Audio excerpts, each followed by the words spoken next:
What if your home was devastated by a hurricane or tornado?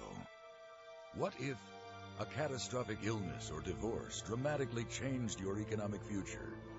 What if you'd never had a good education, a job that paid a living wage, a home you could call your own? What if? We all take things for granted. Our homes, lifestyle, healthcare, ability to help pay for our children's education. But for many of us, life as we know it could have been much different. A single event, a series of misfortunes, or simply a lack of opportunity, any or all could change life for you and your family. Stories of poverty and need fill our television screens. But not everyone who struggles for the basic necessities lives in the devastating wake of Hurricane Katrina or the inner-city neighborhoods of Chicago. These families also live here, in the Brainerd Lakes area, one of Minnesota's most desired destinations.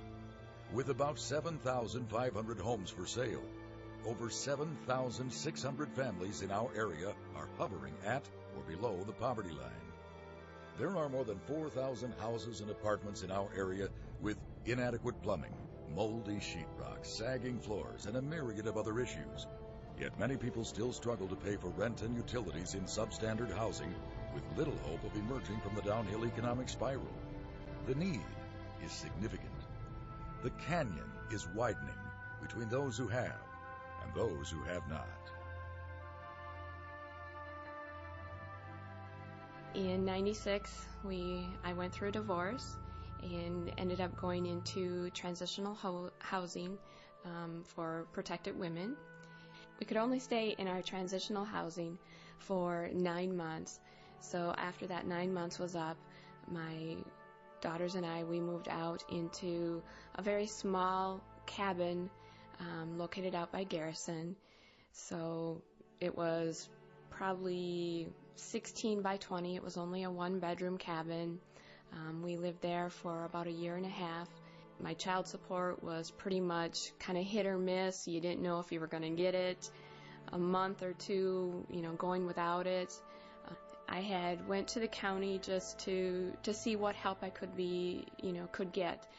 My ex-husband had at that point was not employed. He had went out and became self-employed to where there was no way for the state or anything to step in and be able to get the child support directly from his employer.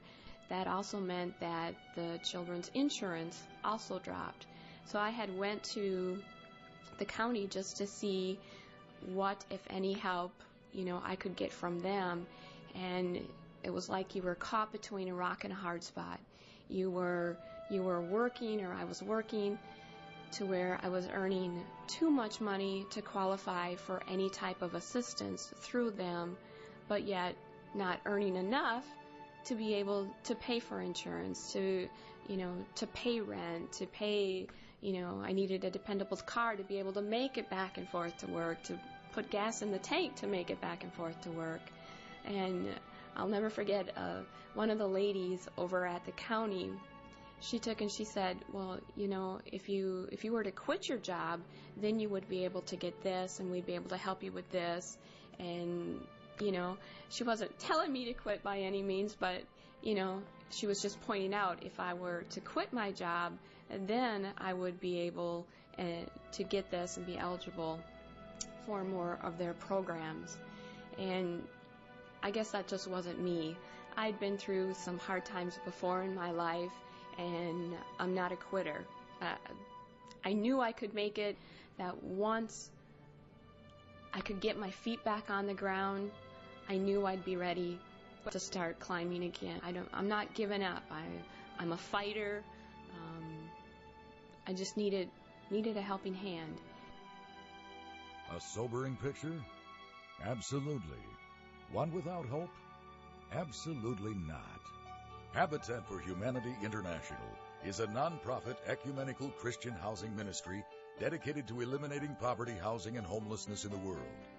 Having built more than 200,000 homes around the world in more than 3,000 communities, this organization has changed the lives of more than 1 million people over the past 30 years.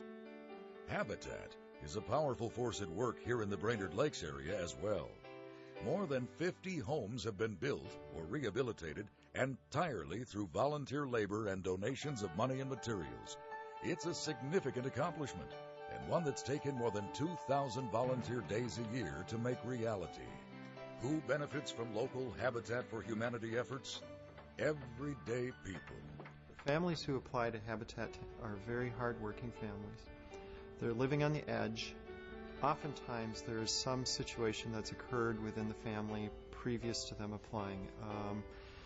We see a lot of medical situations that really put a family under, and they're struggling.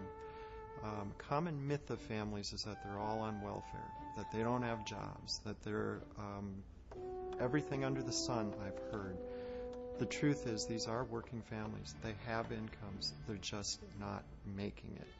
On one specific day, we received 8 phone calls from families asking for us to send them an application so they would have a chance to own a Habitat for Humanity home. We estimate that the appetite around here is that if we sent out applications for every phone call, we would be sending out 500 applications per year. Even if 10% of them would qualify per year, to build 5 houses a year isn't enough to keep up with the need and the demand for our program's services. If selected, they work side by side with volunteers in the construction of a home that they will purchase with a no-interest mortgage. Their monthly mortgage payments are used to build additional Habitat homes.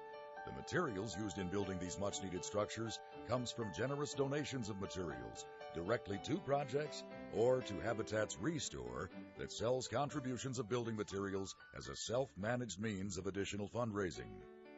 In all, several $1 million in contributions of cash and materials have been made to Habitat efforts in our local area. As significant as this is, there's much more that needs to be done. Lakes Area Habitat for Humanity has identified the need to complete 60 new homes within the next 5 years. 60 homes for deserving families who want nothing more than to be a contributing part of our greater community. We were accepted as a partner family in the spring of '97, and we moved into our house here in the November of '98. We closed the day before Thanksgiving and moved into our house the day after Thanksgiving, and it was a year that we were definitely thankful for. It was an absolute treat to work with Cindy in the building of that home, and at the closing table she shakily signed her papers, and we left the closing room, went outside, and she had tears coming down her cheeks, and she couldn't do anything but jump up, give me a great big hug, and said, "You have no idea what you've just done."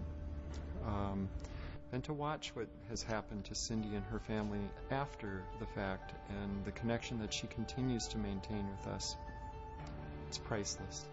On behalf of myself, Amanda and Leah, my 2 girls, thank you, Habitat for Humanity, for not only helping us get into our house, but also for giving us a home.